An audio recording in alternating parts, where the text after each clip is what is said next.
These are the top 5 best villains in One Piece. Coming in at 5th place is Kaido. My main reasoning for this is because Kaido so far in the anime has been Luffy's hardest opponent. And we are able to see this because of how many times Kaido has actually beaten Luffy before Luffy beat him. Like the amount of times Luffy struggled. And because of Kaido, we actually got to see Gear 5. Therefore, Kaido easily reaches the top 5 in terms of the worst villains in One Piece. Before we move on to 4th place, I just wanted an honorable mention for Buggy, because I feel like he's one of the best villains. It's just he's not as powerful, or he could just be hiding it and we're gonna see in the last arcs of One Piece. But yeah, I just wanted to say Buggy is a very good villain too, but he just couldn't make onto the list so far because of what we know. Anyways, coming back to the video, in 4th place we have Crocodile. My reasoning for this is because I feel like Crocodile was one of the proper first good villains and strong villains that Luffy got to face. And he was actually one of the first villains that actually beat Luffy. And I feel like now that he's got the whole cross-guild thing, I feel like as a whole character he's very good too. And also because of the whole cross-guild thing that he's teamed up with Mihawk and Buggy, it's going to go very far and it's going to be more important towards the end of the story. Therefore, I feel like 4th place was suitable for Crocodile. By the way, guys, don't forget to like the video and subscribe if you want to see more, because most of you guys viewing the video haven't even subscribed. Anyways, coming back to the video, in 3rd place we have Blackbeard.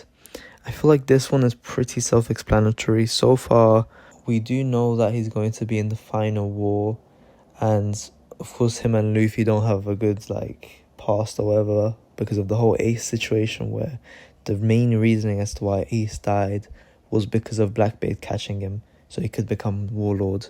And also, of course, Blackbeard is competing to become the Pirate King, which of course Luffy is also competing for that. And from what we've seen from Blackbeard so far, he's not powerful himself, but his devil fruits are very powerful, and his knowledge is, I guess, very useful because he knows way too much that other characters don't know so far.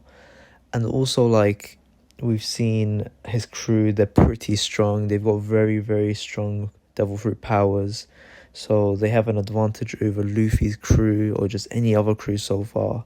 Therefore, Blackbeard makes it into the top 3. Now, coming in at 2nd place, we've got Emu, or I guess you could say the world government and everyone.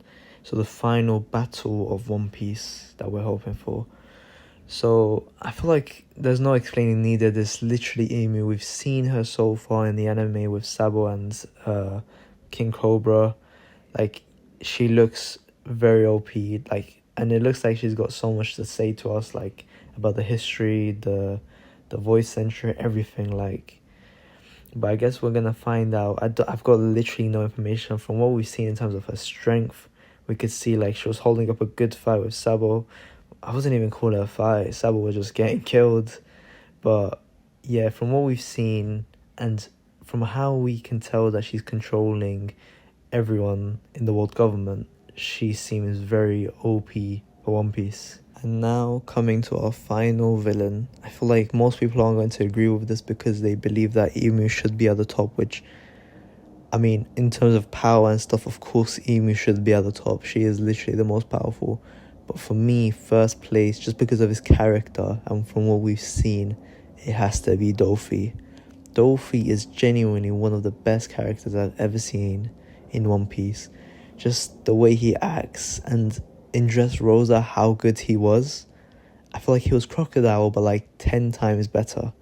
Therefore, I don't even need to explain anything about him. We already know his powers, everything, how strong he is. We saw him fighting against Law and Luffy at the same time, and if he fought them one by one, he probably could have won both fights. Therefore, Dofi gets 1st place in terms of the worst villains in One Piece. Anyways, guys, we've come to the end of the video. Make sure to like the video and subscribe if you want to see more content like this.